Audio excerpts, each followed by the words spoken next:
Bonjour, je suis ravi de vous accueillir sur la chaîne ActiveZen et je souhaite dans un premier temps vous présenter tous mes vœux de manière à ce que cette année 2015 soit une année riche d'enseignements et vous apporte tout ce que vous souhaitez en termes de développement personnel pour vous et votre famille. Je souhaite aujourd'hui aborder un chapitre intéressant que l'on appelle les filtres mentaux. Donc, ce chapitre va comporter 12 sous-sections où nous verrons ensemble 12 filtres mentaux couramment utilisés par la plupart d'entre nous de manière consciente, mais souvent de manière très inconsciente. Alors, ces filtres mentaux constituent en fait les filtres qui nous permettent de traduire la réalité et de l'interpréter. En fait, c'est comme si nous regardions autour de nous en permanence avec des lunettes déformantes. Et bien sûr, ces filtres peuvent altérer nos jugements, nos émotions, nos pensées et nos comportements. C'est la raison pour laquelle j'attire votre attention aujourd'hui sur le premier de ces filtres mentaux qui va intervenir sur notre espace cognitif, c'est-à-dire notre capacité à réfléchir, à raisonner, à émettre une pensée qui va produire, dans un premier temps, une émotion et enfin un comportement. Ainsi, si je souhaite faire évoluer mes comportements, mes émotions, il est nécessaire pour moi de faire évoluer mes pensées. Comment faire évoluer ces pensées? Tout d'abord en prenant compte de notre manière de réagir. Cette manière de réagir va nous alerter sur l'émotion que nous ressentons. Et au-delà de cette émotion, sur la pensée qui s'est greffée. Prenons un exemple simple. Imaginez par exemple que quelqu'un d'important pour vous s'est engagé à vous appeler. Cette personne vous a fait une promesse. La journée passe et cette personne ne vous appelle pas. Que pensez-vous à ce moment-là? Que ressentez-vous? Quelle croyance sur vous-même ou sur cette personne ou sur la vie en général avez-vous développé?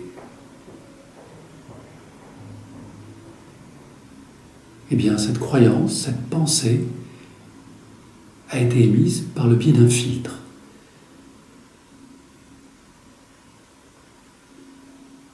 Et ce filtre qui a transformé et créé cette pensée est justement l'interface que je vous invite à découvrir aujourd'hui au travers des 12 filtres que nous allons évoquer ensemble.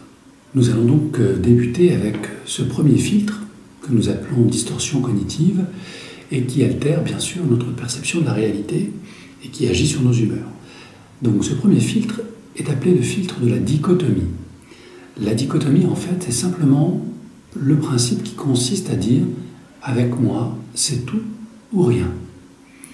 Cette situation est soit bonne ou mauvaise. Cette personne est avec moi ou contre moi. Ce filtre dichotomie du tout ou rien est un filtre que nous utilisons souvent. Alors bien évidemment, la plupart des filtres que nous avons sont des filtres tempérés, que nous pouvons moduler en fonction des circonstances. La pathologie n'apparaît que lorsque un filtre ou plusieurs filtres dominent nos émotions, nos pensées et nous empêchent de gagner en flexibilité, nous empêchent de nous adapter et que nos filtres créent de la souffrance. C'est à partir de là que nous parlons de distorsion pathologique. Donc ce filtre du tout ou rien, pour certains d'entre vous, doit évoquer des situations très précises, des situations sentimentales, professionnelles ou familiales, que vous ayez hérité de ces filtres à travers votre éducation, de votre croyance, des enseignements qu'on a pu vous transmettre, ou que vous l'ayez créé tout simplement vous-même. Ce filtre intervient sur votre perception de vous-même, de votre environnement et des autres. Voici quelques exemples classiques du filtre dichotomie. Si je n'ai pas été embauché, c'est que je ne vaux rien. Si je n'ai pas 20 sur 20 à cet examen ou à cette dictée, ça ne m'intéresse pas. Etc., etc. Voici une façon très particulière d'appréhender la réalité et le monde.